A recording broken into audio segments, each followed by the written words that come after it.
আমার নাম হচ্ছে মিম আক্তার, আমার বাড়ি হচ্ছে বগুড়াতে।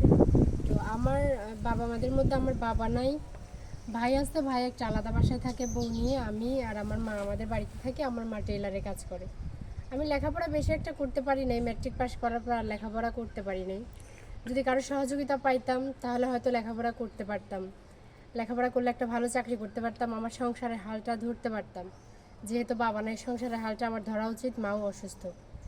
তা আমার মা টেলারে কাজ করে আমাদের সংসার চালায়। আমিও বড় হয়েছি, যার কারণে ঘর থেকে বের হয়ে যে কোনো কাজ চাইলেও করতে পারি না, যেহেতু বড় হয়ে গেছি।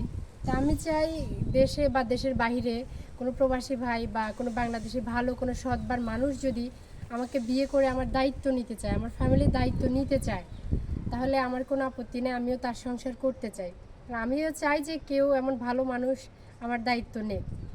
তো এমন কেউ যদি থাকেন, আমার তো নিজের মোবাইল নাই, ভাইয়াদের মোবাইল নাম্বার আছে, ভাইয়াদেরকে ফোন করবেন, ভাইয়ারা আমাকে জানাবে। বা আমাদের বাসা তো বাড়ি ভাইয়ারা চিনে, ভাইয়াদেরকে জানাইলেই ওনারা আমাদের বাড়িতে আনবে বা আপনাদের সাথে যোগাযোগ করাই দিবে। কারণ আমার নিজের মোবাইল নাই, ভাইয়াদের কাছে ফোন করলে আমি কথা বলতে পারবো। তাই আমি আরেকটা কথা বলবো যে কেউ প্রতারণা করবেন না, কারণ আমি গরিব মানুষ। আমাকে আশা দিয়ে, আমাকে দিব বলে, বিয়ে করব বলে আমাকে সমাজে কলঙ্কিত করবেন না।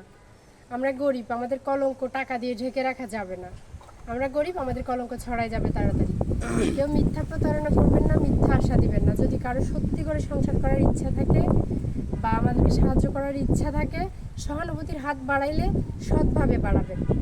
মিথ্যা আশা দিয়ে একটা মেয়ের জীবন নষ্ট করে সমাজে কলঙ্কিত করবেন না, দয়া করে। আমি আবারও বারবার অনুরোধ করব, আমার সাথে এমন প্রতারণা কেউ করবেন না। আর প্রবাসী ভাইরা, আপনাদের যদি বলেন যে হ্যাঁ আমার ওয়াইফ অসুস্থ, তোমাকে বিয়ে করে নিয়ে যাবো শুধু আমার ওয়াইফের সেবা করার জন্য, উনি যদি আমাকে বড় বোন হিসেবে গ্রহণ করে, তাহলে আমি ওনার ছোট বোন হিসেবে থাকবো। কারণ আমি গরিব মানুষ, আমার তো অহংকার নাই, অহংকার করে কোনো লাভও নাই। তো আমার ওই ক্ষেত্রেও আপত্তি থাকবে না। আর বলেন যদি যে তোমাকে আমি মোবাইলে বিয়ে করব, তুমি দেশে থাকবে, আমি তোমার সমস্ত খরচ বহন করব, তাহলেও অসুবিধা নেই। আমার আম্মু আমাকে সেই অনুমতিও দিবে আশা করি, কারণ আমরা গরিব মানুষ। আপনি আমার সমস্ত দায়িত্ব নিয়ে আমাকে যদি এইখানে রাখেন, রাখবেন, বিদেশ নিলেও নেবেন, আমি থাকবো, আমার কোনো আপত্তি নেই।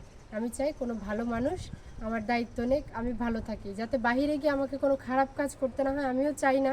কারণ এখন আমি গরিব মানুষ, আমি বাইরে বের হবো, আমাকে একজন একটা খারাপ প্রস্তাব দিবে, টাকার জন্য প্রস্তাব দিবে, আমি রাজি না হলে সে আমার নামে একটা বদনাম ছড়াই দিবে, একটা কথা বলবে, রাস্তাঘাটে আমি লজ্জিত হব, সমাজে আমি লজ্জিত হব। এটা আমার সাথে করবেন না দয়া করে কেউ, এই সুযোগ যেন আমি না পাই। তাই আপনাদের কাছে আমি বলছি যে আমাকে একটু সহানুভূতির হাত বাড়াই দিবেন, আমি যেন লেখাপড়াটা আগায় যাইতে পারি বা আমি সাংসারিক হতে পারি, সংসার করতে পারি।